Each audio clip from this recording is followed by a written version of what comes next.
So I just watched this movie the other night with one of my friends, and I think the second we left the theater, a father and son instantly like sparked discussion. Like the father was like hated that movie, and then the son was like, "Really? I liked it." And then we went into the bathroom, and because you gotta take a piss after the theater, and instantly we're all like, there's like they're talking at the stalls, and then moment of silence, and then we all just synced up streams, and it was kind of like magical. Like that's the magic of the theater. Like imagine you can never have the theater experience of going and seeing strangers and then syncing up your streams. Like you just can't do that anywhere. I appreciate this comment. This really makes my day. Thank you. Anyways, I think I did have high expectations for this movie, but in contrast, I think my expectations weren't met.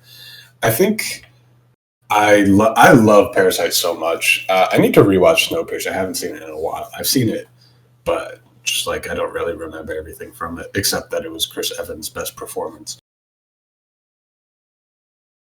So the idea of colonization of these, like, it's just telling the same story. I mean, there's only so many stories you could tell, but it's the same stories like Pocahontas, which is, Avatar does that, but worse. And now we have this, which is done even worse, in my opinion. So we have, and spoilers, obviously, but we have Mickey who's fleeing Earth, which we don't even get to see really even a glimpse of. We see like inside of a building, and that's it. And usually in dystopian futures, like the Earth is dying, or like something's like going completely wrong, and we do see like sandstorms going on, but everyone's fleeing because they have like money troubles, and it's like, okay, that's kind of cool, I guess. But they spend all their like time on this spaceship, and the spaceship life is horrible. So it begs the question, like, why would you ever leave Earth in the first place? And it's like, okay, maybe like someone with money troubles is gonna kill you, like what is happening to Mickey. But it's like, how realistic is that for every single person on Earth? Doesn't really make sense to me. But the big like themes they were going for was the natives of the land being these, I think they were called critters, or what were they? Creepers. They were called creepers, right? The creepers are the native people, and they're friendly, and they are sentient life forms, and the humans are trying to wipe them all out, basically. They're like, these are dangerous creatures or whatever. They want them killed. They see them, and they're based on their appearance, they want them like shot, even though they're friendly. And it's just like, it's a bit redundant of past stories. I thought it was not really like anything new, and especially nothing special. I thought what was a very interesting idea, which they didn't really push. They pushed the idea of colonization a lot more. But I thought what would have been a lot more interesting, which they had a little bit of, is the ethics and morals of printing and cloning humans, and how each person killed is an entirely different human. And you're killing like just like a sentient living being each time. And the ethics and morals around that are super interesting to me. But I feel like it wasn't delved deep enough to be something that was more important than the main theme of colonization in this movie. Okay, I think I see the difference in our perspectives here. I think you went into the movie looking for a more serious one. I went into this thinking it was a dark comedy, which it basically was. And I was laughing a lot. Like this, I just... Really? Yeah, the whole theater was laughing. Really? Yeah. In my theater, not a single person laughed at anything, including myself. Really? And I can't remember a single part where I might have laughed even. I'm sure I would have laughed if the rest of the theater laughed. There was a lot of political jokes. For example? Like the whole, the leader. Like he's supposed to be a mashup of Biden and Trump. Mm-hmm. And whenever he does something stupid, like you're reminded of our country's leaders, and it's just I thought it was more of a satirical, dry humor. That is interesting. I saw the humor elements, but I wasn't like super like. I didn't think it was laugh out loud humor. I thought it was more of like satire, like The Onion. You watch it and it's like so absurd. It's so out of this world that it's not even like I'm not laughing. Like I watched The Onion and I'm not laughing, but it's so like funny and absurd. That is once again interesting because, like I said, in our theater, the jokes don't come to my mind right now. But like we were laughing. Like our group was laughing. People behind us, people in front of us were laughing. I mean, the theater wasn't filled, but the people who were there were laughing a lot. That theater was also not filled. I heard this movie kind of flopped. Yeah. But, I think that's due to like, theater retention being super low and whatever and what have you. But anyways, my theater was somewhat filled. I would say it was like halfway filled. And I don't think anyone laughed during it. I mean, I think there was a chuckle once, but no one was laughing, So I went into the movie thinking it was going to be a dark comedy, and it turned out to be a dark comedy. And I do agree with some of your points.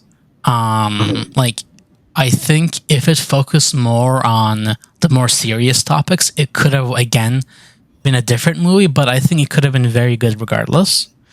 And I'm not saying they needed to like I think the satire was fine and everything. That wasn't my big issue with it. My issue was it tried to tackle so many themes that it became I get that.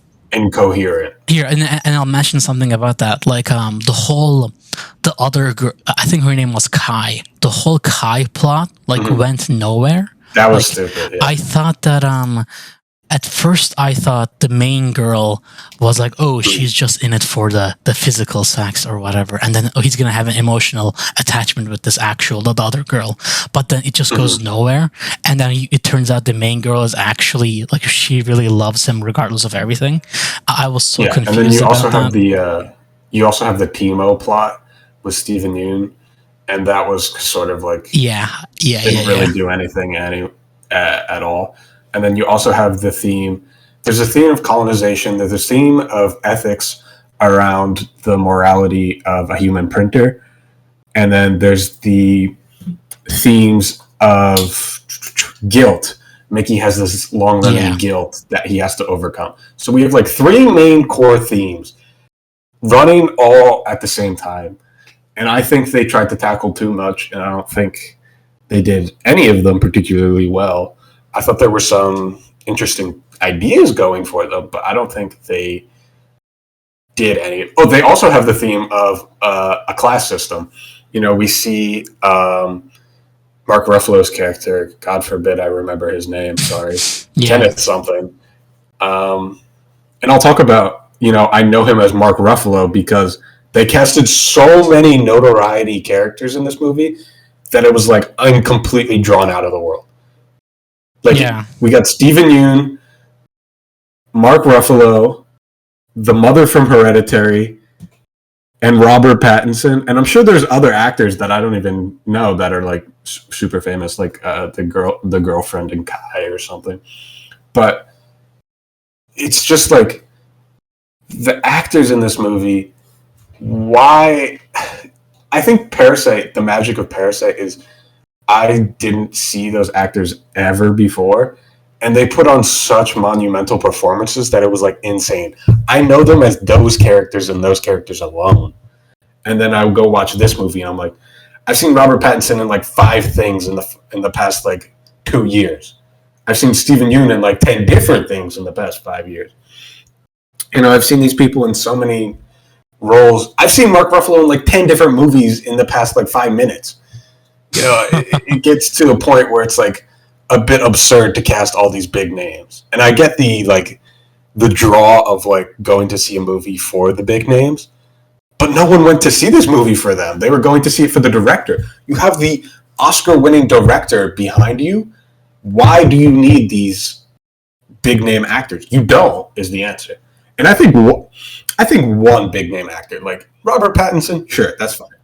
But why do you need Mark Ruffalo, girl from Hereditary, Stephen Yeun? You don't need. And as much as I love Stephen Yeun, he did nothing. He didn't need to be in this movie. He didn't need to be. He didn't need to be. There was a lot of parts that could have been cut, like even the flashback. They could have cut his entire character out, and nothing would have changed. I think they could have cut the flashback, or maybe even like make it 1 minute long. And then there was the creator of the creator of the whole cloning thing. Why did we have to see a flashback of him? Like, I think we already knew the implications of the duplicates. We didn't need to see a whole 5 minute duplicates. No, I agree. That was like completely absurd to watch that entire thing. I think the movie would have been better if Robert Pattinson actually wasn't the lead role. And, you know, me and my friend came out and we were like, I think if Stephen Yeun was the lead role, it would have been much better. And I was like, I agree. Like, if it was Stephen Yeun and they renamed the movie and they made it animated and they called it something like, speaking out loud here.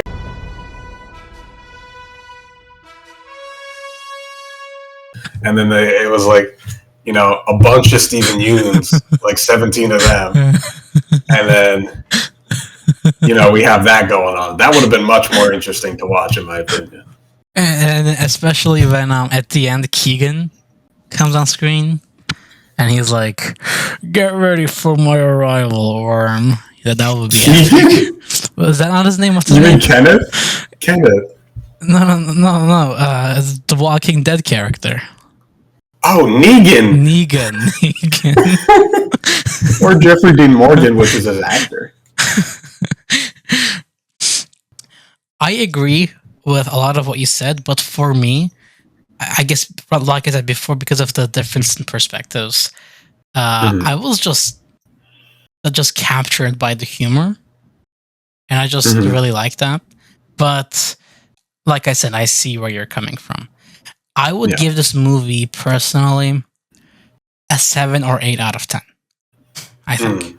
Yeah. I think my score is closer to a 5 out of 10. I think it was a decent movie. I think it's a movie that it's like, oh, this is on at a party. I'll go ahead and sit down because I don't want to, you know, talk to people. But I would never put this on ever again, just like to watch. Like, it's not that kind of movie for me. So 5 out of 10. All right, everybody. Thank you for watching. And before you go, check our channel. We have other videos we are trying to upload weekly. And we actually have a new video that we uploaded a few days ago that was talking about a similar problem about acting. I would suggest you check that out. Please subscribe. Please like the video. And, ring the bell. We'll see you next time. Bye-bye. Oh, let me in your world.